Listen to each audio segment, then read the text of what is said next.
The reason given international officials for my deployment or removal as Secretary General was that I want to overthrow President Zuma as the president of uMkhonto. That is what was said.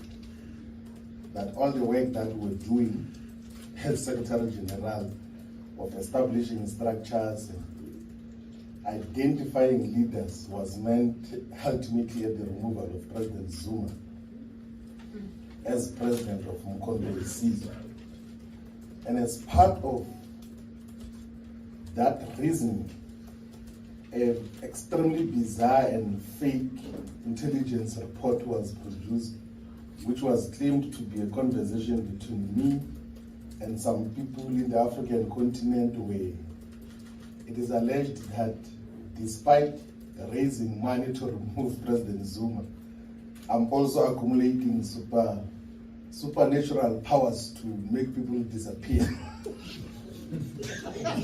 That is the reason why we got to, so we had to deal with superstitious issues as the basis of what happens. That there's apparently a head which I was going to be given to give to someone, and some people were going to die so that I can become president of uMkhonto. That was the intelligence report, which were rejected with contempt and said that that is absolute rubbish. You can never read in any textbook. Like and I knew from the beginning, from day one, that here we're about to start a journey of deep learning and understanding just what are the dynamics of South Africa's politics, not from a textbook point of view, but from social media point of view, because the political leaders who are guided by social media and think trending on social media makes them relevant, win all elections in social media, but on the ground they're nothing. So that is basically what we're dealing with. We're not dividing black political parties in there. We are listening to people, and they will tell us if there's a need for a political party. So if majority, and genuinely so, if majority of the people say that there's no need to form a political party, we will humbly listen to that and take advice from that point of view.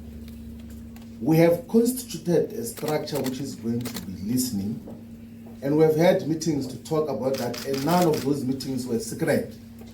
We don't do anything secret. It's open. Even tomorrow and Saturday, we're going to have a meeting represented by all leaders from the whole country. Some are members of the ANC, some are members of the EFF, some are members of the MK. And there's nothing wrong with people meeting to say we're going to listen to people.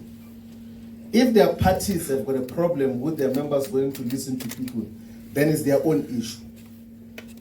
So listening we're going to do. And if our organizations think that listening is a crime, it's wrong, then they will tell us that it's wrong in terms of those issues. Where am I going to get the money to travel? You know, Zianda, for my 6 months as uMkhonto as a national organizer, Secretary General, I've never used the money of uMkhonto to travel from any place to another place. Not once. Even when we travel out of the country. Because I be able to persuade people to contribute for travel, and I purposefully did that. Like I never got to be dependent on uMkhonto on anything. And they did. I said that in the meeting that I didn't come to suck blood of uMkhonto as resources, and that is we will be able to move from point A to B. If we run out of petrol, we will check if we can be borrowed money to pour petrol. If there is no petrol, we'll hike. We stand on the street and say, this way we're going to start, and then go and speak to the people. That is what we're going to do. But moving from point A to B, we'll be able to move in terms of how the process is going to happen. So the leadership collective that is going to meet, which is not a secret, is going to determine the program of action, the length and the process of consultation, and then we will be able to deal with these issues. Now, comrades, this thing is simple. Don't do things that you don't believe in.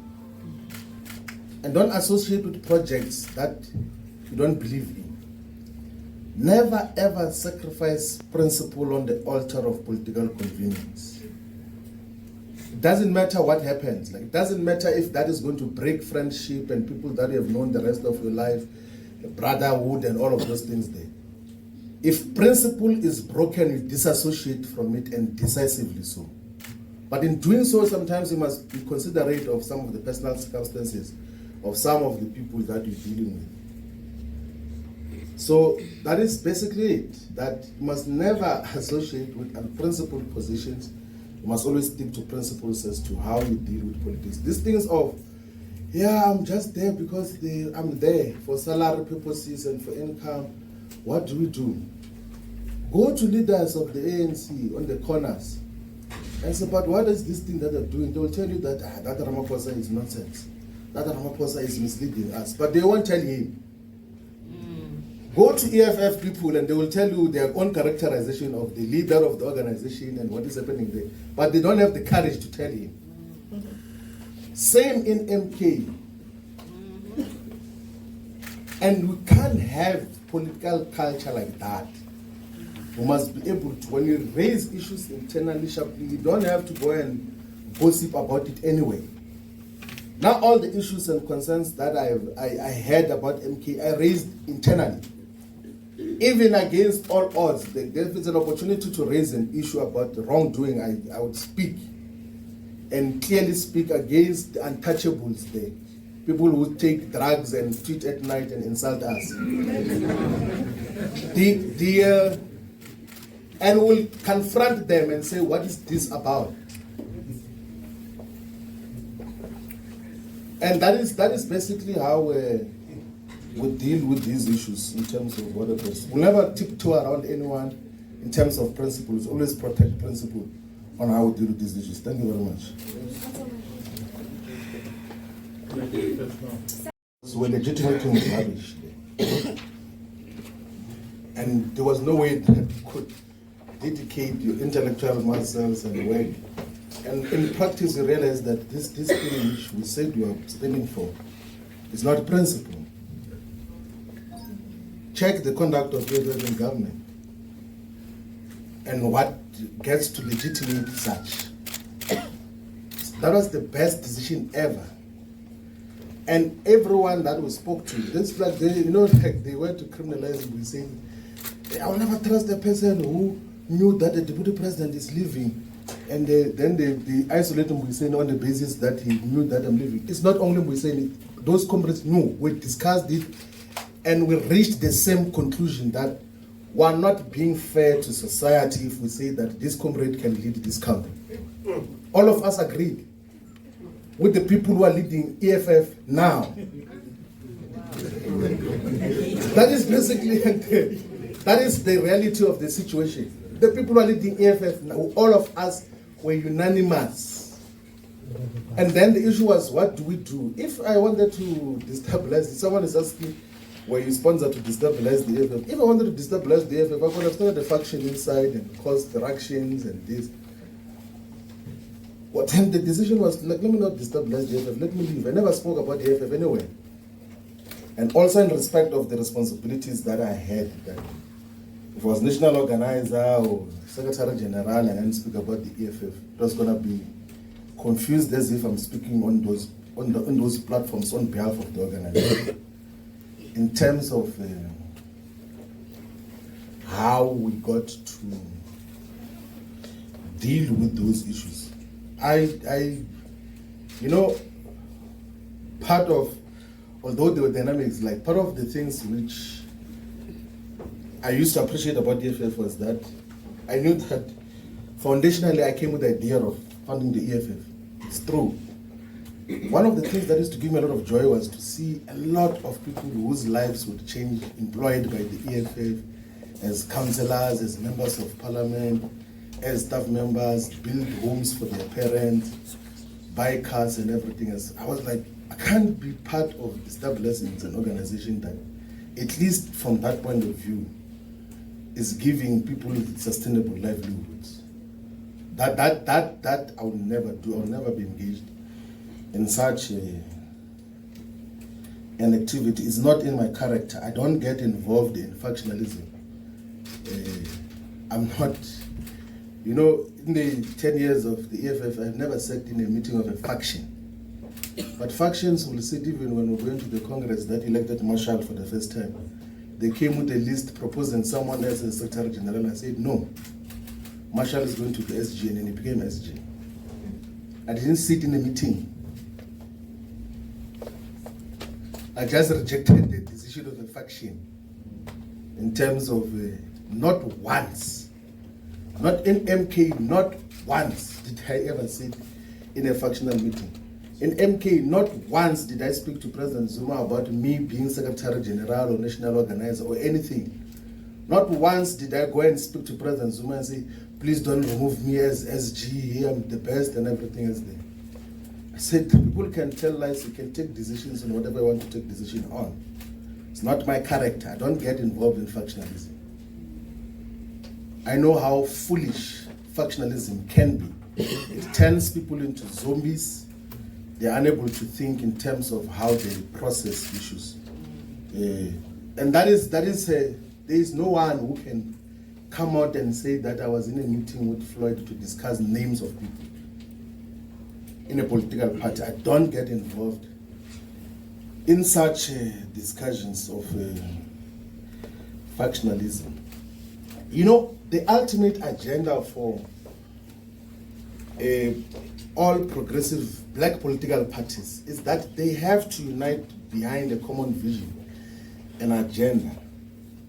I think we all agree that if you were to isolate black people, whether they come from the black consciousness, political view, or Pan-Africanist, or economic freedom in our lifetime, or charterist, or those who believe in MK and all other organizations, if you were to isolate black people and say just what do we need as the top priority issues for black people that have to be done in this country, we're going to come out with the same things. The people of South Africa, in terms of aspirations and interests, are not divided. The people of South Africa need jobs. They need stable and healthy environments. They need a society that is free of crime and corruption. They want land. They need to live. They want to have access to quality education. Black people are not divided in terms of aspirations.